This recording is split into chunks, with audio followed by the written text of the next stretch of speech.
한방톡톡 평소 궁금했던 한방에 대한 궁금증을 풀어드리는 시간입니다. 오늘도 건강톡톡 시청자의 고민 함께 풀어보도록 하죠. 남양주에서 박시연 님이 보내주신 사연입니다. 젊어서부터 허리가 자주 아픈 것이 고민입니다. 병원에 가서 물리치료를 하고 한의원에서 침을 맞아도 잠깐 좋아지는 듯 하다가 다시 허리가 아파요. 평소에 항상 속이 답답하고 자주 체하기도 하는데요. 체하는 듯한 느낌이 들려고 하면 어김없이 또 허리가 아픕니다. 병원에서는 내과와 신경외과에 가라고 2장의 진단서를 끊어줬는데 제 생각에는 잘 체하는 것이 허리 통증과 연관이 있지 않나 싶은데요.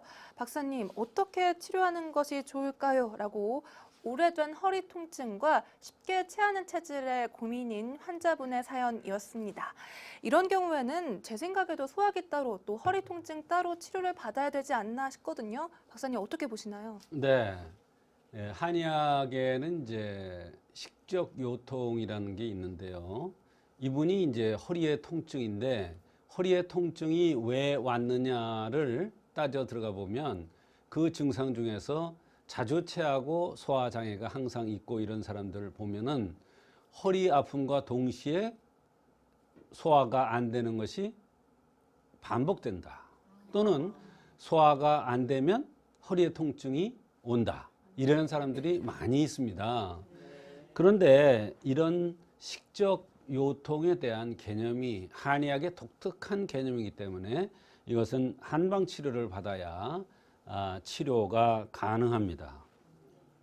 네. 그런데 식적은 음식물이 오랫동안 비위에 쌓여 있으면 나타나는 증상이라고 제가 알고 있는데 이것이 허리 통증과도 연관이 있나 봐요. 네, 식적 요통이라는 것은 대개 식탐이 많고 음식을 불규칙적으로 먹고 또는 저녁 식사를 많이 하는 사람들에게 오는 병으로 그러한 습관을 들이면 몸 안에 적이 쌓입니다.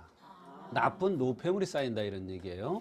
그것을 식적이라고 얘기를 하는데요. 이것이 쌓이면 허리에 영향을 주어서 허리에 통증이 나타나기도 합니다.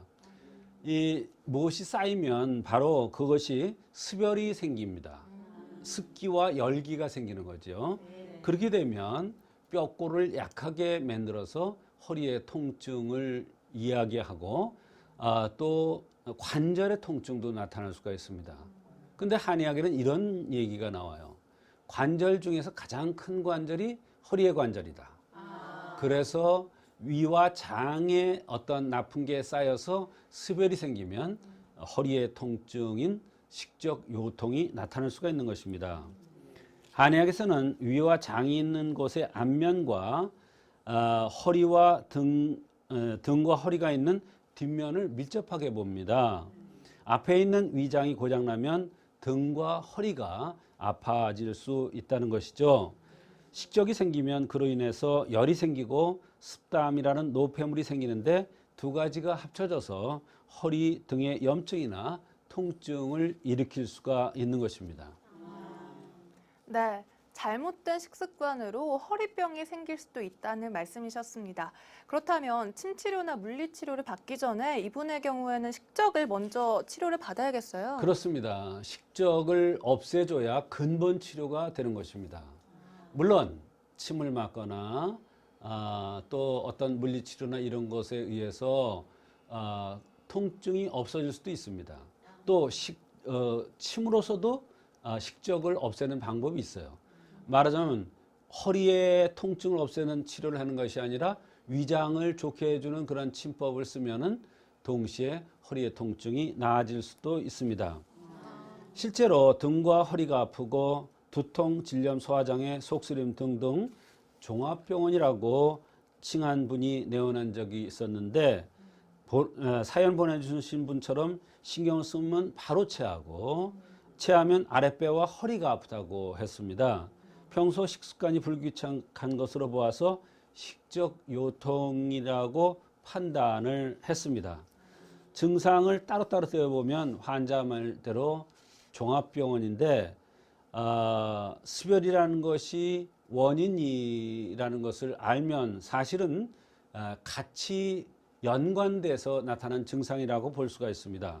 그래서 식적이라는 그 원인을 해결해주면 전체적인 증상이 좋아지면서 허리의 통증도 개선되는 효과를 볼 수가 있는 것입니다. 네, 한방 상식을 쌓아가는 한방톡톡. 오늘은 식적 요통에 관한 시청자의 사연 함께 만나봤습니다. 박사님 오늘 말씀 고맙습니다.